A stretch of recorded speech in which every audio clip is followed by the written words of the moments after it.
Welcome to Crack-A-Pack. My name's Andrew. Today we're cracking open Zendikar Rising. Let's get cracking.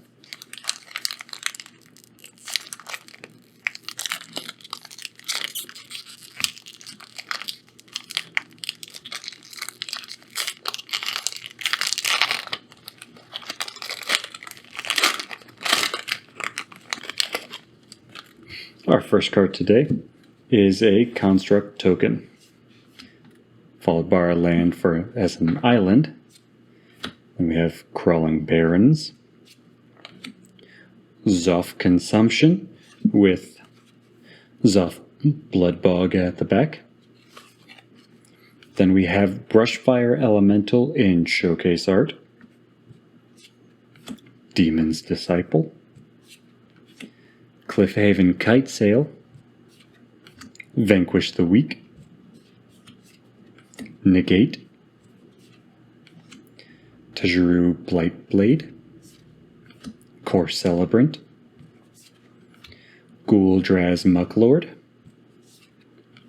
Adventure Awaits, McKindy Ox in showcase art, Fissure Wizard, and Expedition Diviner. So again, the Expedition Diviner followed by Fissure Wizard, McKindy Ox in showcase art, Adventure Awaits, Gouldraz MacLeod, Core Celebrant, Tajiru Blightblade, Negate, Vanquish the Weak, Cliffhaven Kite Sail, Demon's Disciple, a showcase art Brushfire Elemental, Zoff Consumption with Zoff Bloodbog at the back. Then we have Crawling Barrens, which is a land that you can tap for a colorless, or you can pay for to put 2/+1/+1 counters on Crawling Barrens. Then you may have it become a 0/0 elemental creature token until end of turn, and it is still a land. So if you are in desperate need for a creature, you can pay 4 to get a 2/2 elemental that you can still tap as a land if you need it.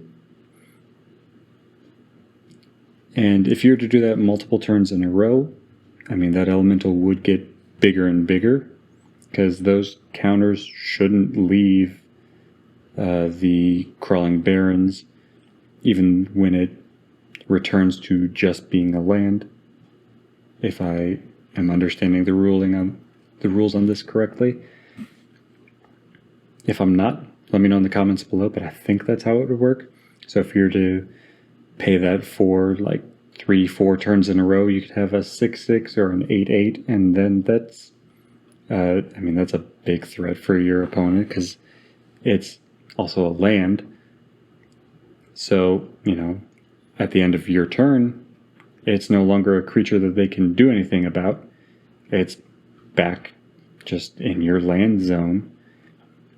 So now the only option to remove it is land destruction on their turn, or holding on to some sort of instant on their turn that can hit something really big, or doesn't care how big something is, but then that means that they are having to hold back a lot of mana on their turn to deal with a potentially huge threat on yours, which is a win-win.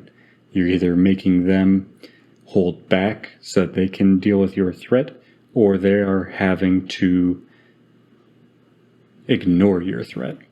So it's forcing them to make a tough decision, which is always good. You want your opponent to be having to make the tough decisions instead of you.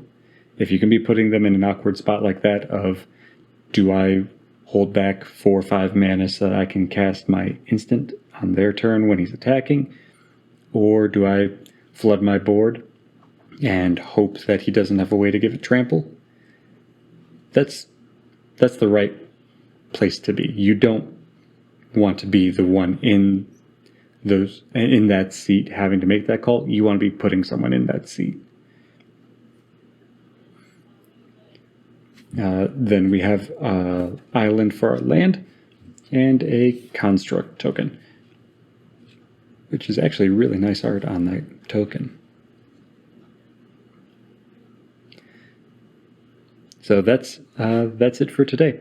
Thank you for cracking along with me. Be sure to check back tomorrow as we crack open another pack.